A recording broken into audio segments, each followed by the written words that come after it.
अमेरिकी राष्ट्रपति Donald Trump की चेतावनी ने दुनिया भर में तीसरे विश्व युद्ध की नई बहस छेड़ दी है। ट्रंप मानते हैं कि रूस यूक्रेन युद्ध किसी भी वक्त तीसरे विश्व युद्ध की वजह बन सकता है। एक बार फिर पूरी दुनिया महायुद्ध की चपेट में आ सकती है। दुनिया के तमाम बड़े डिफेंस एक्सपर्ट ट्रंप की धमकी को तीसरे विश्व युद्ध की आहट मान रहे हैं।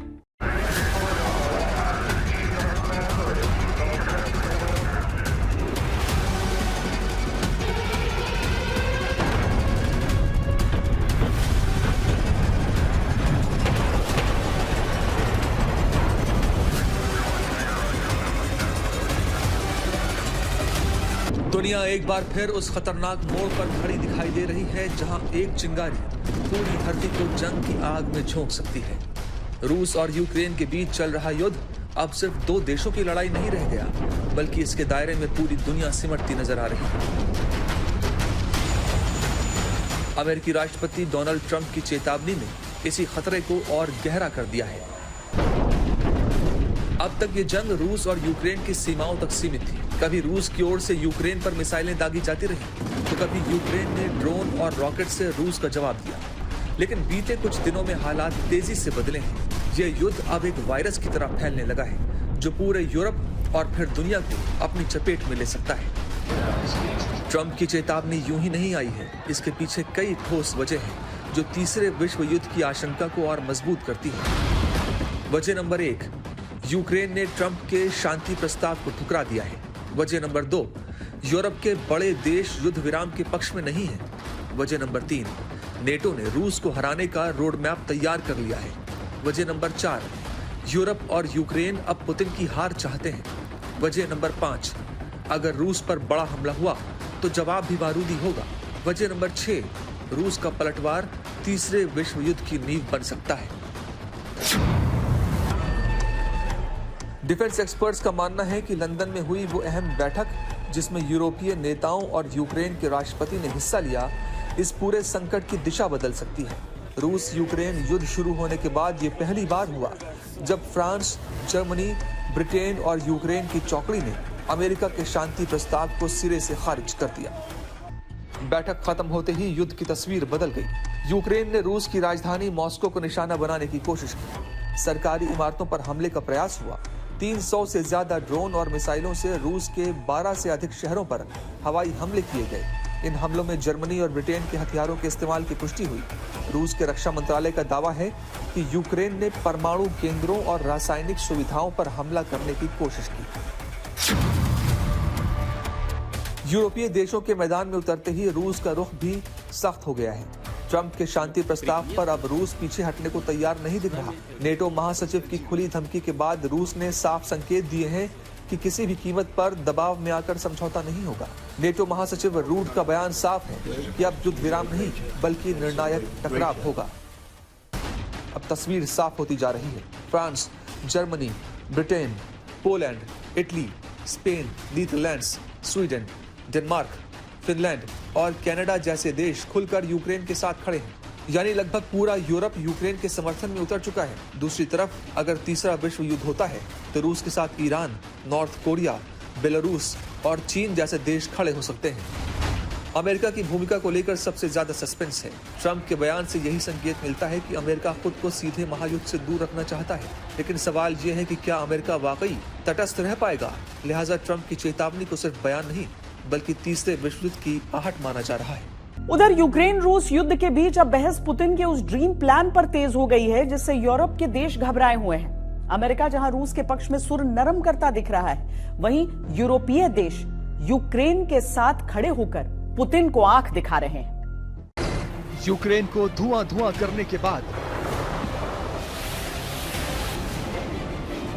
क्या पुतिन करने वाले हैं नेटो पर सबसे बड़ा हमला? क्यों मचा है यूरोपीय देशों में हड़कंप?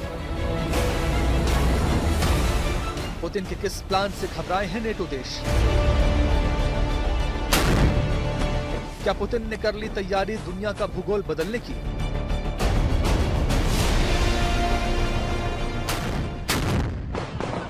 क्या पुतिन फिर वापस लाने वाले हैं सोवियत संघ?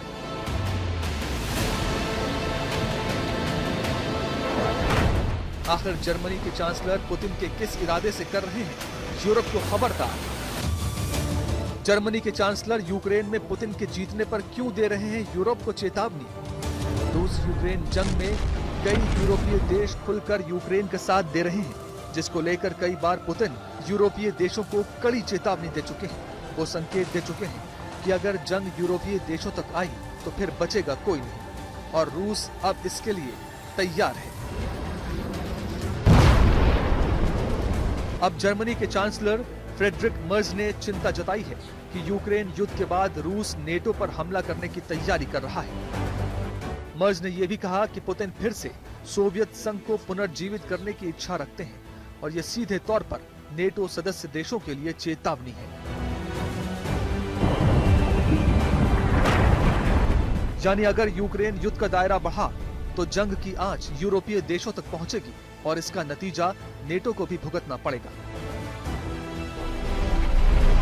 हालांकि मर्ज के दावे से पुतिन ने साफ इनकार किया है। उन्होंने कहा है कि वो वापस सोवियत संघ की स्थापना जैसा कोई ख्वाब नहीं देख रहे। प्रेसिडेंट पुतिन डिसइंटीग्रेशन नहीं तो क्या आप रीइंटीग्रेशन चाहेंगे? क्या आप चाहेंगे कि जो पुराना सोवियत यूनियन है वैसा ही हो? क्योंकि कई सारे रिपोर्ट्स आते हैं। Интеграцию чего? Советского Союза? किसका एकीकरण? Нет, конечно. सोवियत संघ का? Просто исключено. नहीं, कतई नहीं। Целей быть не может. और हमारा ऐसा कोई लक्ष्य नहीं Вы है। знаете, есть еще вопрос целесообразности.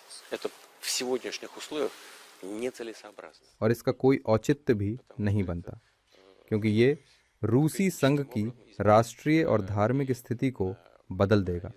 इसका कोई मतलब नहीं बनता। Национальный и религиозный состав населения Российской Федерации. Это нецелесообразно. फिर आपको ये तो वेस्टर्न मीडिया को बताना चाहिए ना, जो हर दूसरे दिन एक खबर डाल देते हैं जहाँ पे कहते हैं कि आप चाहते हैं कि आप देशों को एनेक्स करना चाहते हैं ताकि पुराना सोवियत यूनियन फिर से बना पाए। Я не буду им говорить. मैं उन्हें ये नहीं कहूँगा, Потому что पता है они क्यों? все равно не хотят. मैं यहाँ बोल रहा हूँ, Они хотят लेकिन वो слушать सिर्फ только अपनी сами सुनते себя. हैं। Или хотят वो वही सुनते हैं जो उन्हें पसंद आता है। क्रेमलिन प्रवक्ता दिमित्री पेस्कोव ने भी मर्ज के दावे को खारिज किया है। दोनों में से कोई भी बात सच नहीं है। पुतिन सोवियत संघ को बहाल नहीं करना चाहते। उन्होंने खुद इस बारे में कई बार कहा है। इस बारे में बात करना वास्तव में हमारे साझेदारों, हमारे CIS सहयोगियों के प्रति सम्मान नहीं दिखाता। ऐसा लगता है कि मर्ज को इस बारे में जानकारी नहीं है।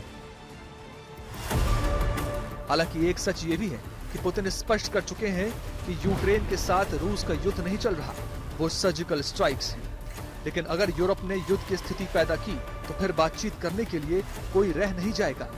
संकेत साफ है, पुतिन महाविनाश की ओर इशारा कर रहे हैं, जिसने जर्मनी, फ्रांस, इटली जैसे देशों की नींद उड़ा रखी है।